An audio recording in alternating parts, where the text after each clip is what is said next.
ನಮಸ್ಕಾರ ಸ್ನೇಹಿತರೆ. ಒಂದ್ಸಲ ಏನೇ ಬಿಟ್ಟಿತ್ರಿ, ಬೆಳಗಾವಿಗೆ ಹೋಗಿದ್ದೀವಿ. ಬೆಳಗಾವಿ ಅಧಿವೇಶನದೊಳಗೆ ನನ್ನೊಂದು ಸ್ವಲ್ಪ ಕೆಲಸ ಇತ್ರಿ. ನಮ್ಮ ಗೆಳೆಯರನ್ನ ಮಡಿವಾಳ ಯಲ್ಲಪ್ಪಣ್ಣನ ಶಾಮರಾಯರು ಅದನ್ನ ಕರ್ಕೊಂಡ್ ಕಾಸು ಹೋಗಿದ್ದೀವ್ರಿ. ಕೆಲಸ ಮಾಡ್ಕೊಂಡ್ ಕಾಸ ಬದುಕಂದ್ರೆ ಚಾ ಕುಡಿ ನಡ್ರಿ ನದಾಪರ ಅಂತೇಳಿ ಆತಂತೇಳಿ ಚಾ ಕುಡಿಯಾಕಂತ ಹೋದಿವ್ರಿ. ದೊಡ್ಡ ಹೋಟೆಲ್ ರೀ ಹೋದಿವ್ರಿ. ಆ ಹೋಟೆಲ್ನೊಳಗೆ ನಾವು ಹೋಗಿ ಕುಂದ್ರತ್ಲೆ ನಮ್ಮ ಎದುರಿಗೆ ಒಂದು ಮುದುಕ ಮುದುಕಿ ಕುಂತಿದ್ದೆ ರೀ.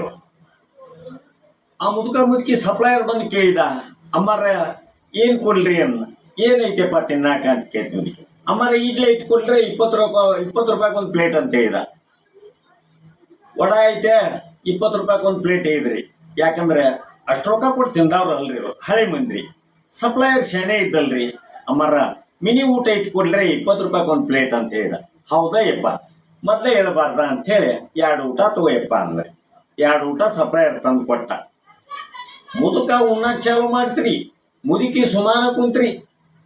ನಮ್ಮ ಗೆಳೆಯ ಅದನಲ್ರಿ ಮಡಿವಾಳರಲ್ಲಪ್ಪನ, ನೋಡ್ರಿ ನದಾಪುರ ಈಗಿನ ಕಾಲದೊಳಗೂ ಇಂಥ ಮಂದಿ ಇರುವುದ್ರಿಂದ ಮಳಿ ಬೆಳೆ ಆಕೈತೆ ಅನ್ಬಾರ್ದ್ರಿ. ಏನು ಚಲೋ ಮನುಷ್ಯ ಅದಾರ್ರಿ. ನಮ್ಮ ಮನ್ಯಾಗ ಅದಾರ ಊರು ಹೊಂದುಡ್ಲೆ ಉಂಡ ಕಾಸು ಕೊಂಡೋಗ್ತಾರ. ಆದ್ರೆ ಮುದುಕ್ ಉಣ್ಣು ಮಟನು ಮುದುಕಿ ಸುಮಾನ ಕುಂತಾಳಂದ್ರೆ ಅಮ್ಮಾರ ಏನು ಪುಣ್ಯದವ್ರಿ, ನೀವು ಏನು ಪುಣ್ಯದವ್ರಿ, ಭಾಳ ನಮಗೆ ಖುಷಿ ಅನ್ನಿಸ್ತೀರಿ ಅಂತೀವಿ. ಮುದಿಕೆಂತಿ ಯಪ್ಪ ನೀವು ತಿಳ್ಕೊಂಡಂಗೆ ನಾವೇನಿಲ್ಲ ನನ್ನ ಮೊಮ್ಮಕ್ಕಳ್ರಿ. ಆದ್ರೆ ಹಂಗೇನು ತಿಳ್ಕೊಬೇಡ್ರಿ, ಇಬ್ಬರು ನಡೆಯುವ ಹಲ್ಲಿನ ಸಟ್ಟು ಒಂದ ಐತಿ, ಆದ್ರೆ ಅವನ ಬಾಯಾಗ ಐತಿ ಅಂತ.